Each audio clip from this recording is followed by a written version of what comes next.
The hospital was in crisis. Patients were dying, nurses were overworked, and executives were cashing in millions while cutting life-saving resources. But no one knew that the man sitting in the waiting room, dressed as an ordinary patient, was the hospital's billionaire CEO. Daniel Whitmore had built this hospital from the ground up, trusting his team to run it with integrity. But what he saw that night changed everything. A desperate old man begged for help as his wife struggled to breathe. A nurse fought to be heard. And behind closed doors, executives treated human lives like numbers on a balance sheet. Daniel had seen enough. And now, he was about to burn it all down. Daniel Whitmore sat quietly in the waiting room of Whitmore Memorial Hospital, the very institution he had built from the ground up. Dressed in an old sweater and jeans, with a beanie pulled low over his forehead, he looked like any other middle-aged man waiting for care. No one gave him a second glance. That was exactly what he wanted. Daniel had spent the past 3 decades turning his hospital chain into one of the most successful in the country. But lately, something had been bothering him. He had seen the reports, the budget cuts, the increasing complaints from patients, and the alarming number of staff resignations. His board of directors assured him that everything was fine, that these were just growing pains. But he needed to see for himself. And so, Daniel had done something drastic. He had checked into one of his own hospitals under a fake name, claiming mild chest pain. He didn't pull any strings, didn't use his position to get VIP treatment. Instead, he sat among the rest of the patients, experiencing firsthand what an ordinary person went through in his hospital. The waiting room was crowded. Patients coughed into tissues, mothers cradled crying children, and an elderly woman in a wheelchair sat slumped forward, her breathing heavy. The nurses at the front desk looked overwhelmed, their phones ringing constantly. Daniel watched as an older man, probably in his late 70s, approached the desk with slow, unsteady steps. His voice was frail, but urgent. "Please, my wife, she's been waiting for hours. She can't breathe right." The young receptionist, barely out of her 20s, gave him a tight-lipped smile. "Sir, we're doing our best. We have a backlog of patients, and the doctor will see her as soon as possible." Daniel saw the desperation in the man's face. He wasn't angry, just terrified. "But she's getting worse," the man pleaded. "Please, just take a look at her." "I understand, sir," the receptionist said, barely glancing up. "But we don't have enough rooms available right now. If it's an emergency, I suggest you take her to another facility." Daniel clenched his fists. This was his hospital. How could they be turning people away? Then, just as he was about to step in, he heard a voice that made him freeze. "We don't have enough beds because you keep cutting staff." Daniel turned his head sharply toward the nurse's station. A woman in blue scrubs stood there, her voice low but fierce, her hands gripping a clipboard tightly. She was speaking to a man in a suit, clearly a hospital administrator. "I told you weeks ago," the nurse continued, her voice shaking with frustration. "We're understaffed. Patients are suffering. I had to cover 2 extra shifts yesterday because we had no one else available." The administrator let out a weary sigh, rubbing his temple. "Look, Grace, I get it, but these cost-cutting measures came from the top. There's nothing I can do." From the top? Daniel felt a chill run through him. Was this his fault? "You can tell the top that I watched a patient die last night because we didn't have enough nurses to monitor them." Grace snapped. "A man coded, and we didn't get to him in time because we were too busy running around trying to handle 5 other cases." The administrator shifted uncomfortably. "That's unfortunate." "Unfortunate?" Grace's voice broke. "He had a wife, kids. He was supposed to go home today. And now he's gone, because we're being forced to cut corners. You're making decisions based on numbers. But we're dealing with human lives." Daniel's heart pounded. A patient had died because of his hospital's policies. He had known about the budget cuts, but he had been assured that patient care wouldn't be affected. That was what his board told him. That was what his administrators promised. But hearing this, seeing this, he felt sick. Grace's eyes were red-rimmed, her hands trembling as she spoke. "If something doesn't change soon, more people are going to die. I can't do this anymore." She turned abruptly, storming past the administrator, blinking back tears.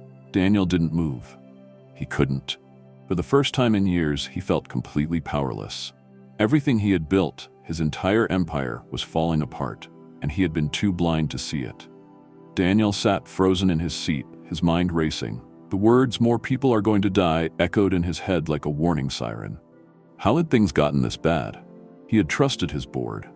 He had trusted his administrators. They assured him that cost-cutting wouldn't affect patient care. But here he was, watching a nurse break down in frustration because her warnings had gone unheard. He needed to find out more. With a slow breath, Daniel stood up and walked toward the nurse's station. He glanced at Grace's name tag, making sure to remember her name. She was the only one he had seen so far who actually cared. She had risked everything to speak up. A part of him wanted to pull her aside right now, to tell her who he really was, to promise her that things would change. But if he revealed himself too soon, he wouldn't get the full truth. Instead, he approached the desk and leaned in. "Excuse me?" Grace turned, clearly still shaken from her argument with the administrator. "Yes? What do you need?" "My name's, Dan," he said, using his fake identity. "I've been waiting for a while, just wondering how long it'll be." She exhaled, rubbing her temple. "Honestly, it could be hours. We're short-staffed, and we have patients who've been waiting since this morning." "Sounds tough," he said, his voice casual. "I overheard what you said earlier about the hospital being understaffed. Is it really that bad?" Grace shot him a tired look. "You have no idea." Daniel hesitated, then took a gamble. "If you don't mind me asking, what did you mean when you said someone died last night?" Grace looked around cautiously before lowering her voice. "A patient in room 314 coded," she whispered. "He was recovering from surgery and should have been fine. But there weren't enough of us to monitor him properly. By the time someone checked, it was too late." Daniel swallowed hard. "His wife was supposed to pick him up in the morning," Grace continued, her voice shaking. "Instead, she had to say goodbye." Daniel clenched his jaw. That could have been prevented. "Why aren't they hiring more staff?" he asked. Grace let out a bitter laugh. "Because they care more about profits than people." Daniel felt a pang of guilt in his chest. That was his company, his hospital. He had built Whitmore Memorial to save lives, not to maximize profits. Had he lost sight of that somewhere along the way? Before he could respond, a loud beeping noise filled the air. Grace's pager. Her eyes widened. "Code blue, room 217. Without another word, she took off running. Daniel watched as nurses and doctors scrambled, rushing toward the emergency. He turned toward the direction they were heading. That was the elderly man's wife. His stomach dropped. Daniel couldn't just sit there. Without thinking, he followed them down the hall, weaving between nurses and staff. As he reached room 217, he saw the elderly man from earlier, clutching his wife's hand, tears streaming down his face. She was unconscious. Her breathing was shallow. Grace was doing chest compressions. A doctor was shouting for an IV. The monitor's alarm blared as her vitals plummeted. "We should have admitted her hours ago," one nurse muttered. Daniel's fists clenched. She had been waiting right in front of them, begging for help. And now she might not make it. He turned his gaze to the hospital administrator who had brushed off Grace earlier. The man stood near the doorway, arms crossed, watching the chaos with an unreadable expression. Daniel's blood boiled. How many other lives had been lost because of decisions made in boardrooms by people who never set foot in these hallways? It took 6 more minutes before they stabilized the woman. She was barely hanging on. The elderly man sobbed in relief, clutching his wife's frail hand. Daniel took a deep breath. He had seen enough. It was time to take action. Daniel lingered outside room 217, his heart still racing from what he had just witnessed. That woman almost died because no one had listened, because his hospital had failed her. He took a deep breath, forcing himself to stay in character. If he wanted to fix this, he needed more information. Straightening his posture, he turned toward the hospital administrator who had ignored Grace's pleas earlier. The man was walking briskly down the hallway, looking irritated but unfazed by what had just happened. Daniel followed. He caught up just as the administrator rounded a corner near the staff lounge. "Excuse me," Daniel called, keeping his tone polite. The administrator turned, his name tag flashing under the fluorescent lights. "James Becker." "Yes?"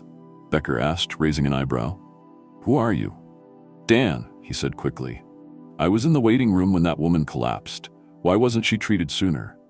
Becker sighed, glancing around as if annoyed by the question. Look, I don't have time to explain hospital operations to random visitors. I'm not a visitor, Daniel said, keeping his voice even. I'm a patient. Becker let out a sharp breath. Then you should be focused on your own treatment. Daniel clenched his jaw. This man didn't care. He was just another suit pushing numbers around, pretending lives weren't being lost under his leadership. But Daniel wasn't done. I overheard that nurse Grace talking about staff shortages, he pressed. She said patients are dying because of it. Becker's expression darkened. That's an exaggeration. Daniel took a step closer. Really? Because from where I was sitting, I saw an old man begging for help while his wife was dying, and your receptionist told him to go somewhere else. Becker's face twitched. Look, we can't help everyone immediately. We prioritize the most urgent cases. She was urgent, Daniel said coldly. There was a brief silence. Becker exhaled, his voice quieter now.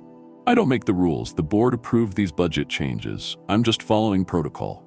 The board. Daniel's stomach twisted. These weren't just small administrative decisions. This had come from the highest level. He had trusted them, trusted his leadership team to run the hospital with integrity. But instead, they had turned it into a machine that valued profits over people. His hands curled into fists. He needed to go deeper. Who approved these changes, he asked. Who decided to cut staff? Becker narrowed his eyes. Why do you care so much? Daniel hesitated. He couldn't reveal himself yet. I had a friend who used to work here, he lied. He left because of the staffing issues. I just want to understand what's happening. Becker studied him for a moment before finally sighing. Look, if you really want to know, check the financial records. The cuts weren't my idea. Daniel's breath caught. The financial records. That meant there was a paper trail. If he could get access to those reports, he could find out exactly who was making the decisions and who was profiting from them. Becker straightened his tie. Now, if you'll excuse me, I have work to do. He turned and walked away. Daniel watched him go, his mind racing. Now he had a lead. Daniel spent the next hour carefully observing the hospital's operations. He noticed overworked nurses barely keeping up with their rounds, patients waiting hours for basic care, understaffed emergency teams struggling to manage critical cases. He made his way toward the nurses' station, hoping to find Grace again. If anyone knew the real problems this hospital faced, it was her.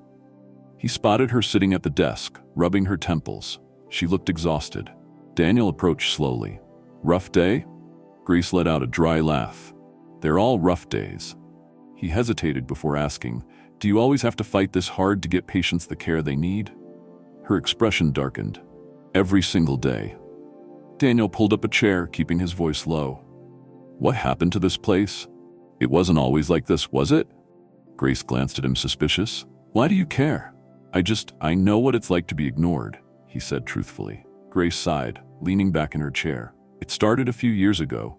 Budget cuts, layoffs, cost-saving policies. They call it streamlining operations. But really, they're just making us work twice as hard for the same pay. Daniel felt a wave of guilt. This was happening under his leadership. Who's making these decisions? He asked. Grace shook her head. That's the thing. No one knows. The orders come from the top, but it's all hidden behind corporate restructuring plans. They cut staff, but the executives get bonuses for keeping the hospital profitable. Daniel's jaw tightened. He had suspected corruption, but now he had proof. Someone was pocketing money while patients were suffering, and he was going to find out who. Daniel left the nurses' station with his mind racing. The pieces were starting to come together, and the picture they painted was ugly. The board had been cutting corners, slashing staff while padding their own pockets. But the worst part? He had let this happen. For years, he had trusted his executives, assuming they had the hospital's best interests at heart. Instead, they had turned Whitmore Memorial into a profit-driven machine where patients were neglected, path and employees were burned out. That was going to change. First, he needed proof. Daniel knew that financial records never lied. If executives were funneling money into their own salaries and bonuses while slashing life-saving staff, the numbers would expose them. But how could he access them without blowing his cover? He needed someone on the inside. Grace was back at the nurse's station, flipping through a thick stack of patient charts. Daniel approached cautiously. "Hey, Grace." She looked up, tired but curious. "You again? Shouldn't you be waiting for your turn?" Daniel hesitated. He couldn't tell her the full truth, not yet. But maybe he could get her to help without realizing how deep he was involved. I have a background in finance," he said carefully. "And something isn't adding up. You said they've been cutting staff, right?" Grace let out a bitter laugh. "More like gutting us. They've cut over a dozen nurses this year alone." Daniel nodded. "But if they're saving so much money, where is it going? I mean, you're understaffed, supplies are running low. Shouldn't there be a bigger budget left over?" Grace frowned. He could see the gears turning in her head. "You know," she said slowly, "I never thought about that. They say we're broke, but the executives drive nicer cars every year." Exactly what Daniel had suspected. "If I wanted to look at the hospital's budget," he asked, "where would I find that information?" Grace narrowed her eyes. "Why do you care so much?" Daniel hesitated, then sighed. "Because I don't trust these people."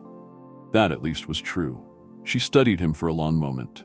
Then she reached into a drawer and pulled out a key card. "I don't know what you're looking for," she said, "but the hospital's financial reports are kept in the admin wing. You didn't hear that from me." Daniel took the key card, his heart pounding. This was his chance. The admin wing was on the third floor, separate from patient care areas. It was quieter, filled with sleek glass offices and corporate plaques, far from the chaos of the ER. He swiped the key card at a locked door. The reader blinked green. He was in. Daniel stepped into the dimly lit records room, a row of filing cabinets stretching across the back wall. But what caught his attention was the computer terminal in the center of the room. He sat down, clicking through the system. Then he saw it. Budget reports, executive payroll, board of directors compensation. He clicked on it, and what he found made his stomach turn. The hospital had saved $4.8 million from staff cuts last year. The CEO had given himself a $3 million bonus. Top executives had received luxury performance incentives worth over $1 million each. Daniel clenched his fists. They had taken money from nurses and doctors, stripped the hospital of life-saving resources, and rewarded themselves for it. These people weren't just greedy. They were monsters. A deep rage settled in his chest. This wasn't just bad business. This was killing people. And now he had proof. Suddenly, the door handle rattled. Daniel froze. "Who's in there?" A voice echoed from outside. Crap. He had been caught. Daniel's heart pounded as the door handle jiggled again. "Hello? This room is off limits," the voice called out. He had two choices, hide or face whoever was outside. Thinking fast, Daniel clicked out of the financial report and shut down the computer. He glanced around. There was no back exit. The only way out was through the person at the door. He took a deep breath, pulling his beanie lower over his forehead. Then he unlocked the door and cracked it open just enough to see who was outside. It was a security guard. A large man dressed in hospital security gear, with suspicious eyes scanning the room behind Daniel. "Sir, this area isn't for patients," the guard said, narrowing his gaze. "What are you doing here?" Daniel needed to think fast. I got lost," he said, feigning confusion. "I was trying to find a restroom, but my key card worked, so I thought this was a public area." The guard frowned. "Who gave you that key card?" Daniel hesitated, then held up the key card Grace had given him. "A nurse gave it to me. She said I could use it to access the visitor restrooms." The guard didn't look convinced. He stepped closer, peering behind Daniel into the dimly lit records room. "You shouldn't be in here," he said, his voice firm. "You need to leave. Now." Daniel nodded quickly. Yeah, of course. Sorry about that." He slipped past the guard, keeping his head down, heart hammering in his chest. He had barely made it out. Back in the waiting room, Daniel took a deep breath. He was one step closer to exposing the truth. But he couldn't do it alone. He needed an ally, someone who worked in the hospital, someone with influence, but also someone who cared about patients more than profits. His first thought? Grace. She had already spoken up against the hospital's corruption. If he could show her the financial proof, she might be willing to help. But he had to be careful. If the wrong person found out, the entire plan could fall apart. Daniel found Grace in the break room, sitting at a small table, stirring a cup of coffee. She looked exhausted. "Hey," he said, stepping in. She looked up, raising an eyebrow. You again? What do you want now? Daniel glanced around, making sure they were alone. Then he pulled out his phone and slid it across the table toward her. I need you to see something. Grace frowned but took the phone. The screen displayed a photo of the financial report he had pulled up earlier. Her eyes scanned the numbers. Then she froze, her breath hitched. She stared at the report like it was a nightmare come to life. Wait, she whispered. Is this real? Daniel nodded. They took millions from staff salaries, he said quietly, and they gave themselves bonuses instead. Grace looked sick, her hands clenched into fists. I knew they were cutting corners, but this? Her voice shook. People are dying because of this. Daniel leaned forward. That's why I need your help. Grace swallowed hard, then met his gaze. What are you planning to do? Daniel hesitated. Should he tell her the truth? He took a deep breath. I'm going to expose them. Grace's eyes widened. You're serious? Dead serious, Daniel said. But I can't do it alone. Grace exhaled, shaking her head. This is dangerous. If they find out you have this, they'll bury it. They'll fire anyone who tries to speak out. Daniel's jaw tightened. Then we don't give them a chance to bury it. Grace was silent for a long moment. Then, finally, she nodded. I'm in. Grace leaned back in her chair, still gripping Daniel's phone like it was a ticking time bomb. This, she whispered, shaking her head. This is huge. Daniel nodded. I know. She exhaled sharply. Even if we go public, how do we make sure they don't cover it up? The board controls everything. They'll find a way to spin this. Daniel had already thought about that. He needed to strike fast and hard, to release the truth in a way that would force the hospital to act before they could bury it. Media, he said. We leak the reports to news outlets, patient advocacy groups, social media influencers, anyone who can amplify it. If we control the narrative first, they can't silence us. Grace's eyes widened. That could work, but she hesitated, looking at him warily. Dan, I don't mean to be rude, but why are you doing this? You're just a patient. Why do you care so much? Daniel hesitated. He wasn't ready to reveal himself. Instead, he said, let's just say, I know what it's like to be betrayed by people who only care about money. Grace studied him for a long moment. Then she nodded. Okay, I'll help. Daniel let out a breath of relief. Good. Now, do you know anyone in the hospital who we can trust? Grace bit her lip, thinking. There's a doctor, Dr. Patel. She's one of the only physicians who fights for patients, even when the admin tries to shut her down. If anyone would help, it's her. Daniel nodded. Let's talk to her. Dr. Patel's office was tucked away in a quiet wing of the hospital. Grace knocked twice, then opened the door cautiously. The doctor, a sharp-eyed woman in her early 40s, looked up from a pile of paperwork. Grace, she said, sounding tired, please don't tell me another patient died because of our cost-saving measures. Not today, Grace said, but we need to talk. Patel sighed, rubbing her temples. What is it? Grace closed the door behind them. We found proof. The hospital is funneling money away from staff and into executive salaries. Patients are dying because of it. Dr. Patel stiffened. What? Daniel stepped forward and handed her his phone, showing her the financial reports. She scrolled through them, her face darkening. This is disgusting. Daniel watched her carefully. He needed to know if she could be trusted. Finally, Patel looked up. You're planning to take this public? Yes, Daniel said. And we need your help. The doctor took a deep breath, then nodded. I'll back you up. Daniel felt a wave of relief, but before he could speak, the door suddenly burst open. James Becker, the hospital administrator. His cold eyes scanned the room, landing on the phone in Dr. Patel's hands. A smirk tugged at his lips. Well, he said. I was wondering who was sneaking around. Daniel's stomach dropped. They had been caught. Becker stepped inside, closing the door behind him. I suggest you hand that phone over. Grace took a step forward. You knew, didn't you? She spat. You knew people were dying because of this, and you let it happen. Becker chuckled, shaking his head. You really think this is about saving lives? This hospital is a business. We do what's necessary to stay profitable. Daniel clenched his fists. And what about the people who have already died because of your profitability? He demanded. Becker scoffed. Collateral damage, Grace gasped. You're a monster. Becker ignored her, turning his full attention to Daniel. And you, he said slowly, eyes narrowing. You're no ordinary patient, are you? A chill ran down Daniel's spine. Becker stepped forward, staring at him. "You've been asking too many questions, digging into things you shouldn't. Who the hell are you?" Daniel's pulse pounded. He could lie, he could try to deflect, but then he saw the way Becker was smirking, like he had already figured it out. It was time to end the game. Daniel straightened his posture. His voice was calm, but ice-cold.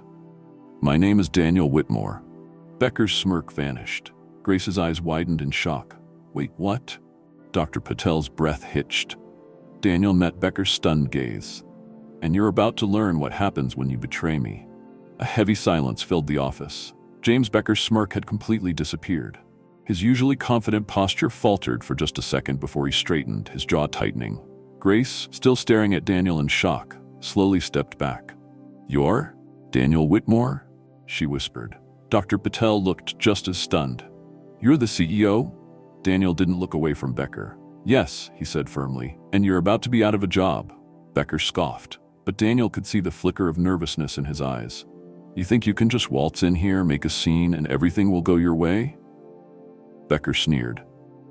"You may have started this hospital, but you haven't been running it for years. You let your board handle that. And guess what? They answer to me." Daniel raised an eyebrow. "Is that so?" Becker smirked again. "You're just a figurehead now, Whitmore. You don't have the power to fix this. We do. And trust me, no one is going to believe some undercover CEO nonsense." Daniel calmly pulled out his phone. Becker's eyes darted to the screen, his smirk fading when he saw the red recording light. Daniel let out a slow breath. "You just admitted on tape that you knew patients were dying because of cost-cutting."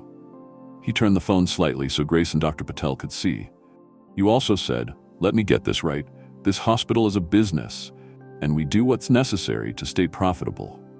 Becker's face paled. Dr. Patel exhaled sharply. "Oh my God," she whispered. "You just ruined yourself." Grace, shaking her head in disbelief, let out a humorless laugh. "I'm going to enjoy watching you go down for this." Becker's hands curled into fists. "You won't get away with this," he spat. Daniel tilted his head.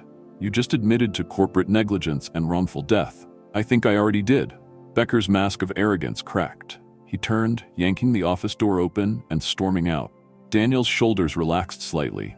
But he wasn't done yet. He turned to Grace and Dr. Patel.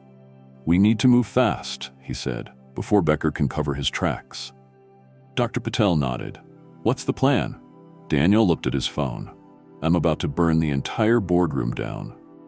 Less than 20 minutes later, Daniel stood in the hospital's largest conference room. The executive board had assembled after receiving an urgent meeting request from their CEO. They had no idea what was coming. Daniel scanned the room. Men and women in expensive suits, the same people he had trusted for years. He had given them the power to run his hospital, and they had betrayed everything it stood for. One board member, an older man named Greg Stanton, frowned at Daniel. "Daniel, what is this about? You said this was an emergency." Daniel tapped his phone, playing the recording loud enough for everyone to hear. Becker's voice filled the room. "You think you can just waltz in here, make a scene, and everything will go your way?